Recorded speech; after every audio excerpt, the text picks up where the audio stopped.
नमस्कार दोस्तों। आज हम लोग फिर से 509 का यूनिट 9 इसका तीसरा प्रश्न, इसके पहले हम लोग दो प्रश्न को देख चुके हैं। आज हम लोग ये तीसरा प्रश्न देखेंगे और यह बहुत ही इम्पोर्टेंट प्रश्न है। ये सभी कोर्स कोड में है, चाहे आप 501 देखे होंगे, 2 देखे होंगे, 3, 4, 5, 6, 7, 8, 9, सभी में आपका सतत एवं व्यापक मूल्यांकन शब्द दिया हुआ रहता है। तो यह एक इम्पॉर्टेंट प्रश्न है। इसको फिर से एक बार हम लोग देख लेते हैं कि सतत एवं व्यापक मूल्यांकन की अवधारणा क्या है। शॉर्ट रूप में हम लोग देखेंगे। दोस्तों, वीडियो को फटाफट लाइक कर दें और यदि मेरे चैनल पर आप नए होंगे तो मेरे चैनल को सब्सक्राइब कर लें। यहाँ पर आपको 508, 509, 510 CTET, TET की संपूर्ण तैयारी करवाई जा रही है, इसलिए मेरे चैनल पर बने रहें। चलिए देखते हैं हम लोग आगे। सतत एवं व्यापक मूल्यांकन से तात्पर्य मूल्यांकन की एक ऐसी प्रक्रिया से है जो विद्यालय आधारित है। एक पॉइंट यहाँ तक आया। सतत एवं व्यापक मूल्यांकन से तात्पर्य मूल्यांकन की ऐसी प्रक्रिया से है जो विद्यालय आधारित है। मतलब सतत एवं व्यापक मूल्यांकन विद्यालय आधारित होती है। सतत एवं व्यापक मूल्यांकन कहाँ पर किस आधारित है? विद्यालय आधारित, तथा विद्यार्थी के सर्वांगीण विकास को लक्षित करती है। सतत एवं व्यापक मूल्यांकन का लक्ष्य क्या है? सतत एवं व्यापक मूल्यांकन का लक्ष्य है विद्यार्थियों के सर्वांगीण विकास। विद्यार्थियों के सर्वांगीण विकास कैसे हो, यह लक्ष्य है सतत एवं व्यापक मूल्यांकन के। तो सतत एवं व्यापक मूल्यांकन के लक्ष्य क्या है? विद्यार्थियों के सर्वांगीण विकास। यहाँ पर देखिए, सतत एवं व्यापक मूल्यांकन, इसमें 3 शब्द हैं: सतत, व्यापक और मूल्यांकन। हम लोग एक एक करके सतत, व्यापक और मूल्यांकन का अर्थ क्या होता है इसको हम लोग देखेंगे। सतत का तात्पर्य बालकों के अधिगम और प्रगति की पूरे शैक्षिक सत्र में संभावित आवधिकता में लघु अंतराल पर नियमित निगरानी करने से है। देखिए, कोई भी शैक्षिक सत्र ले लें। मान लीजिए हम लोग लेते हैं शैक्षिक सत्र 2018-19। इसमें एक लड़का राम है। इस राम का पूरे सत्र में इसका हम लोग मूल्यांकन करेंगे, निगरानी करेंगे। क्या निगरानी करेंगे? इसकी प्रगति का, इसकी विकास का, इसका हम लोग निगरानी करेंगे। यह निगरानी आवधिक होगा, मतलब समय समय पर इसका निगरानी करेंगे। ये पूरे सत्र के, ये 2018-19, इसका पूरे सत्र के जो शैक्षिक प्रगति है, उस प्रगति का, उस विकास का हम निगरानी करेंगे और सतत रूप से निगरानी करेंगे। यही हुआ आपका सतत शब्द का अर्थ। दूसरा पद आता है व्यापक।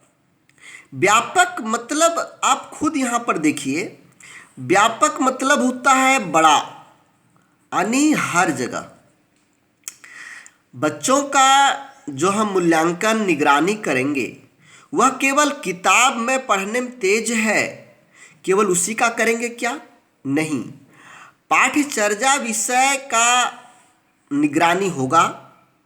साथ साथ पाठ्यचर्या में सम्मिलित जो गतिविधियां हैं, उन गतिविधियों में वह कैसा काम कर रहा है, उसमें भाग ले रहा है, भाग लेने पर उसकी प्रगति कैसी है। जो सामूहिक गतिविधियां हैं उसमें भाग ले रहा है, जो सामूहिक गतिविधियां हैं उसमें वो सहयोग कर रहा है, वहाँ पर उसकी प्रगति कैसा है, उसका जो भाग लेने के बाद जो कार्य करने के तरीके हैं उसका कैसा है। ये सभी चीज़ों का मूल्यांकन निगरानी व्यापक शब्द में जुड़ा हुआ है। विषय हो गया और गतिविधि। उसके बाद तीसरा चीज आता है सामाजिक व्यक्तिगत गुण। सामाजिक व्यक्तिगत गुण क्या हुआ? अनुशासन। अनुशासन उसके अंदर कैसा है? सामाजिक मूल्य यानी बड़ों को कैसा आदर दे रहा है। स्वच्छता में उसका कैसा नियमितता। बहुत सारे गुण हैं।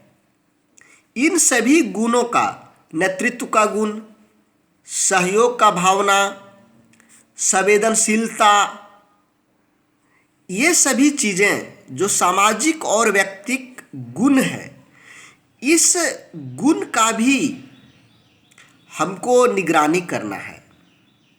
तो पाठचर्या हुआ यानी विषय, गतिविधि हो गया, सामाजिक व्यक्तिगत गुण हो गया, कार्य तथा कला शिक्षा।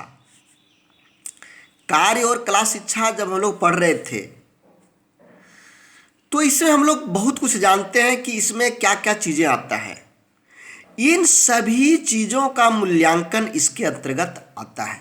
व्यापक, बहुत अधिक।